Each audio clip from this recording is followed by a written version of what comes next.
Est-ce que tu te souviens de la dernière fois où tu as pensé acheter un appartement ou une maison et que tu t'es dit, comme beaucoup, non, ce n'est pas pour moi? La question que j'aimerais te poser maintenant, c'est pourquoi? Est-ce que c'est parce que tu n'as pas assez d'apport? Est-ce que c'est parce que ton salaire n'est pas assez élevé? Ou tout simplement parce que tu n'as pas un dossier assez solide? Aujourd'hui, je vais te montrer que dans la majorité des cas, cette croyance est fausse et que ce qui te bloque, ce n'est pas ta situation réelle, c'est l'information que tu n'as pas encore.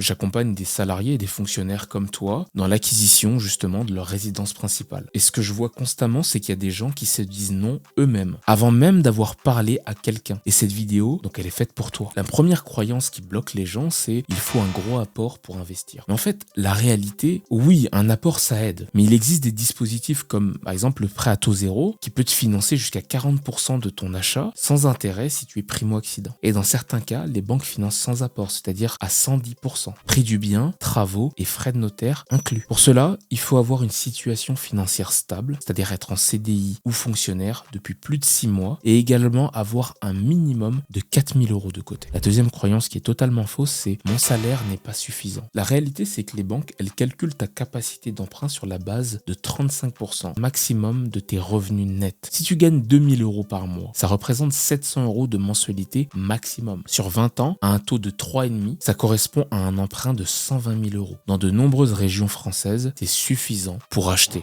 La troisième croyance, c'est de penser que les crédits en cours que vous avez vont vous bloquer et faire en sorte que votre dossier ne passe pas. La réalité, c'est que avoir un crédit auto ou un crédit à la consommation, bien évidemment, ça n'aide pas votre dossier, mais c'est pas rédhibitoire pour autant. Ça réduit votre capacité à emprunter, ça c'est sûr, mais si vous remboursez ce crédit avant de monter votre dossier ou que vous renégociez les conditions de votre crédit, ton dossier peut changer radicalement en quelques mois. La quatrième croyance, c'est tout simplement de croire que les banques refusent les profils comme le tien. La réalité, là encore une fois, c'est que les banques adorent les profils stables. Si tu es en CDI, t'es fonctionnaire, t'as un revenu régulier, c'est exactement ce qu'elles recherchent. En fait, t'es peut-être un meilleur profil bancaire que tu ne le crois. Laisse-moi te parler de Julien, c'est un agent technique en mairie, il gagne 2300 € net, locataire depuis 7 ans avec sa compagne. Il louait à 900 € tous les deux un T3. Julien, il était persuadé que leur situation ne leur permettait pas d'acheter parce qu'ils n'avaient pas, selon eux, l'apport nécessaire pour acheter un bien, ils avaient 9 000 € de côté, pas assez de revenus et beaucoup trop de charges. Quand on a étudié leur dossier ensemble, voilà ce qu'on a trouvé. Julien était fonctionnaire titulaire. Sa compagne, en CDI depuis 3 ans, avait aucun crédit en cours. 9 000 € d'épargne, pas d'incident bancaire. Le résultat, c'est qu'ils sont finançables pour 195 000 €, avec le PTZ qui couvrait 40 000 € sans intérêt. Ils ont acheté une maison de ville à 185 000 €. Leur mensualité totale, elle était de 870 €, soit 30 € de moins que leur loyer actuel. Julien, il m'a envoyé un message justement le jour de sa signature pour me remercier. Il m'a dit qu'il n'arrivait pas à y croire. Et en fait, ce n'est pas un cas isolé. C'est ce que je vois régulièrement. Avant de te dire que ce n'est pas possible, vérifie ces 4 points. Le premier point, c'est est-ce que tu es en CDI ou fonctionnaire titulaire depuis au moins 6 mois? Si oui, tu as le profil de base pour une banque. Le deuxième point, est-ce que tu as des dettes en cours? Si oui, est-ce que tu peux les solder ou les réduire dans les prochains mois? Le troisième point, est-ce que tu as une épargne régulière, même modeste? Une épargne régulière de 2 000 € par mois vaut plus pour une banque qu'un apport ponctuel en fait de 5 000 €. Le quatrième point, c'est est-ce que tu as des incidents bancaires récents, comme des découverts fréquents, des rejets de prélèvements? Si oui, c'est à travailler en priorité. Ces 4 points, c'est 80% de ce que regarde la banque en premier. Le vrai obstacle, dans la plupart des cas, ce n'est pas le dossier, ce n'est pas le salaire, ce n'est pas le marché, c'est l'information. Les gens qui réussissent à acheter ne sont pas forcément mieux lotis que toi. Ils ont juste été bien accompagnés. Ils ont posé les bonnes questions au bon moment et ils ont su quel levier actionner. Et c'est exactement ce que je fais sur cette chaîne. Tu crois que tu ne peux pas acheter, mais personne ne t'a montré concrètement pourquoi tu pourrais. Alors avant de te fermer cette porte en fait qui peut réellement changer ta vie,